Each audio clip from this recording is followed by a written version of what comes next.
Salut et bienvenue à tous dans ce premier Occulture hors série qui est en fait une FAQ. On commence tout de suite avec la première question de Pandafou. Pourrais-tu te présenter, nom, âge, passion et pourquoi avoir ouvert cette chaîne? J'adore tes vidéos, continue comme ça. Déjà merci. Ensuite je m'appelle Alexandre, j'ai actuellement 27 ans. Je me sens assez mal de me présenter comme ça, mais bon, continuons. Mes passions sont le cinéma et évidemment les mythes et les légendes. Bling Bling le délicieux, ta couleur de cheveux noirs plus la mèche blanche sera un clin d'œil à Guts. Alors vous avez été beaucoup trop à me poser cette question, du genre énormément, bande de malades, et au risque de vous décevoir, non, c'est pas du tout un clin d'œil à Guts. Vous, face à la caméra, vous voyez que ma mèche blanche devant, mais en vrai j'ai des cheveux blancs un peu partout, c'est juste que je vieillis. Boualem Taïb, quel est ton style de musique préféré, ta passion pour l'occulte, influence-t-il tes goûts musicaux, les jeux vidéo ou autres? Alors je me suis pas arrêté sur un style de musique en particulier, quand on regarde mes playlists, je peux très bien passer de Avenged Sevenfold à Georges Brassens, en passant par les Casseurs Flotteurs ou encore Bob Marley, donc je peux pas vraiment dire que l'occulte influence mes goûts musicaux. Par contre, c'est vrai que ça joue pour les jeux vidéo ou les films. Musique antique, quelles sont les chaînes que tu regardes? Alors je voudrais signaler à tous mes abonnés que Nounoute de musique antique est un ami, et que c'est la façon la plus pourrie de se faire de la pub en posant ce genre de questions. Ok, la question est intéressante, donc je vais répondre. Dans les grosses chaînes, je peux vous citer par exemple JDG, Le Grand JD, Axolot, Doc7, Link de Sun ou encore Nota Bene. Et pour les petites chaînes, je regarde énormément, mais comme ça à la volée, je peux vous citer Osmosis, Cédric Jurassic, Archeotoys, Sherzendo, Le Debunker, Seal Artichaut, Creepy Machine, et évidemment musique quantique. Adrien de Giacomoni, comment t'es venue cette passion de l'occulte? Alors je sais pas vraiment comment c'est venu, je pense que c'est plutôt de la curiosité, et puis le truc avec ce domaine c'est que plus on en sait, plus on a de questions, et du coup plus on a de questions, plus on a envie de savoir, donc on recherche, ça s'arrête jamais, et puis faut bien l'avouer, j'ai toujours aimé me faire peur. Flore Munier, la joie de trouver cette vidéo au retour de vacances, merveilleux. As-tu déjà vécu une expérience surnaturelle? Alors déjà j'espère que tu as passé de bonnes vacances, et oui, j'ai déjà vécu une expérience surnaturelle. Romain Dupuis, quelle est ta légende préférée? PS, continue comme ça, t'es génial. Alors ça peut paraître banal, mais mes légendes préférées sont les légendes arthuriennes. PS, merci beaucoup. Emeline Martin, quel est ton être surnaturel favori?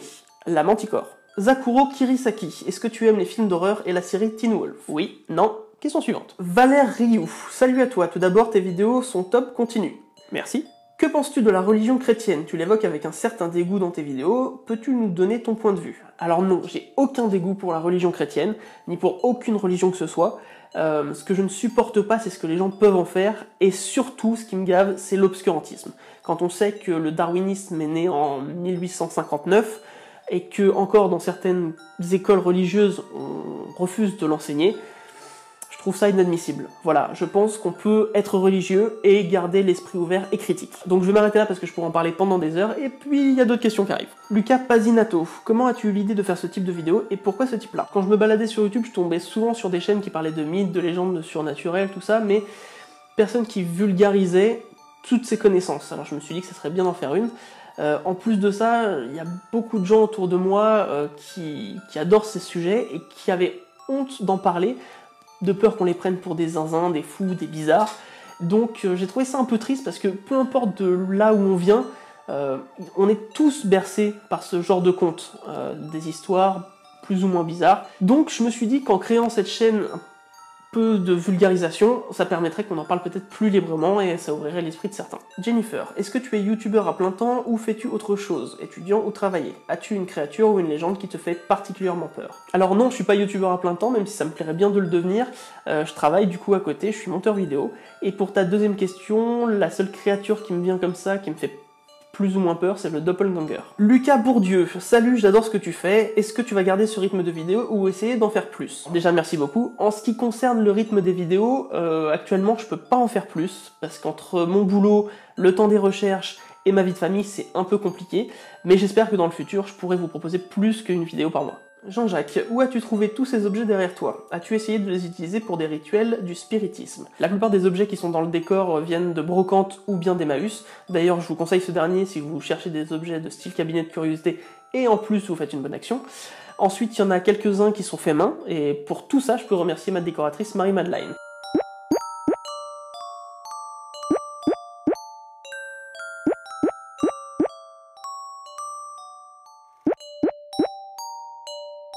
En ce qui concerne les objets, il y en a quelques-uns qui ont déjà servi. C'est tout ce que je peux vous dire. Cœur d'ange, bonjour, peux-tu nous donner la signification de ton logo, en le décortiquant si possible? Pour mon logo, il est inspiré de divers cercles d'alchimie. D'ailleurs, il y aura un épisode là-dessus, vous inquiétez pas, je sais que vous avez été plusieurs à me le demander. Pour les éléments qui le composent, je peux vous dire par exemple qu'il y a le symbole de la Lune, il y a le symbole de Mercure, et pour le reste, je vous laisse chercher. Un peu de mystère sur la chaîne, c'est quand même un minimum. Théo The Bright, penses-tu que toutes les vidéos de type apparition ou créatures filmées dans la réalité, que ce soit sur internet ou à la télé, sont toutes que des fakes ou il y en a certaines que tu trouves crédibles? Alors j'en ai vu pas mal, mais à part des fakes plus ou moins bien faits et des « Oh mon dieu, ceci est une orbe !» alors que ce n'est qu'une poussière, non, j'ai pas vu de vidéos que je trouve très réalistes. C'est pour ça que j'adore les vidéos Fantasma du Grand JD par exemple, qui espèrent trouver quelque chose, tomber sur quelque chose, mais qui prend toujours assez de recul pour dire « Attention, ça peut être ceci, ça peut être cela », et j'espère quand même qu'un jour il trouvera quelque chose. Dans l'avenir de ta chaîne YouTube, comptes-tu faire d'autres types de vidéos différentes de Occulture ou Occult Truc, mais qui restent bien sûr dans le thème de ta chaîne? Oui, évidemment, j'ai énormément de projets en tête pour la chaîne, mais il faudra attendre qu'elle grossisse un peu plus parce que ça me demanderait encore plus de temps et un budget que pour l'instant je n'ai pas. Donc je préfère pas vous en dire plus pour le moment et j'espère que ça se fera un jour, mais pour ça je vous garde la surprise. Wolfgang, feras-tu une vidéo sur Cthulhu et les anciens dieux? Oyez, oyez, fans de Lovecraft, je vous ai entendu. Mais si les fans de Tolkien venaient à me demander des vidéos sur les Istari ou sur les Balrogs de Morgoth, vous trouveriez ça bizarre. Et ça reste de la littérature, qui plus est contemporaine, donc dans tous les cas, c'est pas prévu pour l'instant. Possibilité d'avoir ton t-shirt. Vous avez été plusieurs à vous intéresser à mon t-shirt. Au début, je me suis dit que ça me ferait bizarre de croiser des gens avec mon logo sur le dos. Et finalement, ça serait plutôt cool en fait. Donc, je vous l'annonce officiellement, la boutique est en ligne. Je vous mets le lien en description. Soyez indulgents, c'est pas du tout un projet que j'avais à la base. Je vais voir ce qu'on peut en faire dans le futur. Mais j'espère que ça vous plaira. Voilà, cette première FAQ est finie. Je tenais à faire cette vidéo parce qu'en fait, ça fait 1 an que j'ai posté ma première vidéo sur cette chaîne. Et j'avoue qu'il y a 1 an, je m'attendais pas à ce que vous soyez aussi nombreux à me suivre, donc déjà un énorme merci. Je vois que les abonnements continuent de grimper, donc ça me fait super plaisir, ça me pousse vraiment à continuer de bosser. J'espère vous donner toujours autant de qualité.